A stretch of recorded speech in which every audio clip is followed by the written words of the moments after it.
মালঞ্চ শাকের পাকোড়া। শাকে কি প্রোটিন থাকে? আমি যদি বলি থাকে, হ্যাঁ, এটা অবাস্তব নয়। মালঞ্চ শাকে থাকে। 100 গ্রাম মালঞ্চ শাকে প্রায় 4 থেকে 5 গ্রাম প্রোটিন আপনারা পাবেন। আর মালঞ্চ শাক দিয়ে যদি পাকোড়া বানানো হয় তাহলে এটা খেতেও অনেক সুস্বাদু হবে। তাহলে চলুন তবে তৈরি করা যাক মালঞ্চ শাকের পাকোড়া। এর সাথে আমি এই রেসিপির বিভিন্ন টেকনিকও আপনাদের সাথে শেয়ার করব। হরে কৃষ্ণ, বিকেভেজ রান্নাঘরের পক্ষ থেকে সবাইকে স্বাগত জানাই। মালঞ্চ শাকের পাকোড়া তৈরির জন্য প্রথমে আমরা মালঞ্চ শাককে পরিষ্কার করে ধুয়ে নিয়েছি যাতে ময়লা না থাকে। একটা স্টিলের গামলা নিয়ে নেব, তার মধ্যে 2 কাপ ছোলার ডালের বেসন নিয়েছি।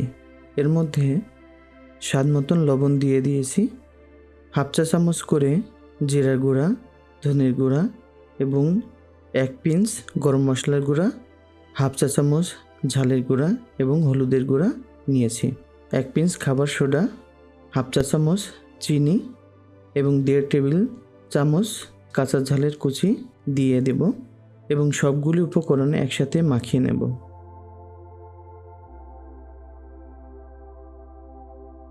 এবার পরিমাণ মতো জল দিয়ে হ্যান্ড হুইস্ক দিয়ে নেড়ে চেড়ে নেব।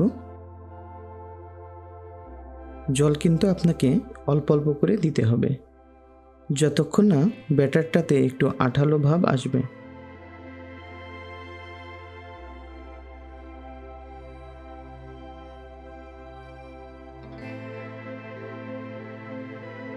ব্যাটারের ঘনত্ব এমন যেন না হয় যে বেশি পাতলা হয়েছে অতিরিক্ত জল দেওয়ার কারণে, আবার বেশি গাঢ় হয়ে গিয়েছে।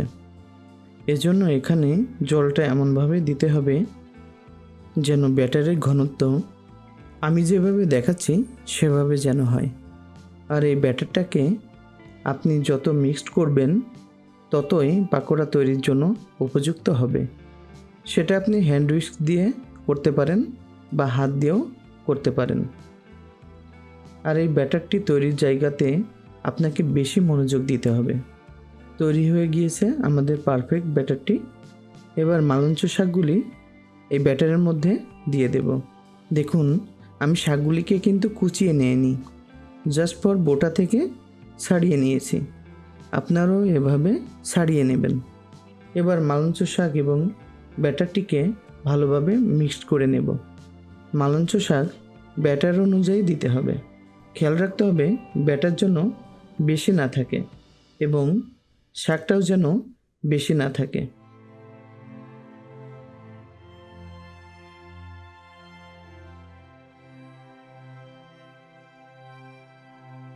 ঠিক এরকম থাকতে হবে।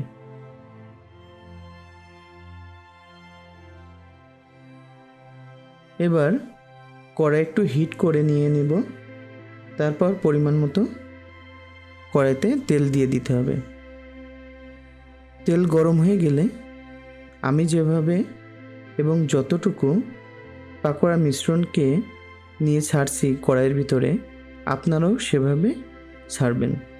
আর আগুনের আঁচটি অবশ্যই মিডিয়াম আঁচে রাখতে হবে, তাহলে সুন্দর করে পাকোড়াটি ভাজা হবে এবং পুড়ে যাবে না, আর পাকোড়াটি মুসমুসে হবে।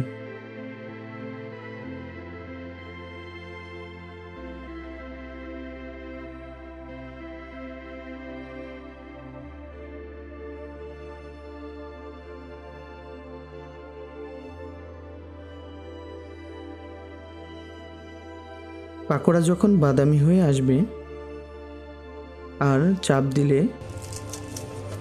মসমস আওয়াজ করবে, তখন বুঝতে হবে হয়ে গেছে এবং একটা পাত্রে তুলে নিতে হবে। সেই সময় আমি তুলে নিচ্ছি।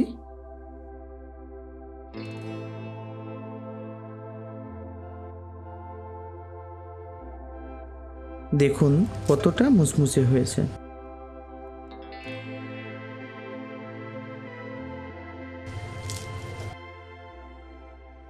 এভাবেই তৈরি করুন মালঞ্চ শাকের পাকোড়া। ভিডিওটি কেমন লাগলো অবশ্যই কমেন্ট করে জানাবেন এবং ভালো লাগলে লাইক করবেন। এরকম সুস্বাদু রেসিপি এবং খাবারের পুষ্টিমানের তথ্য পেতে আমাদের চ্যানেলটি সাবস্ক্রাইব করুন এবং প্রিয়জনের সাথে শেয়ার করুন। সকলকে ধন্যবাদ।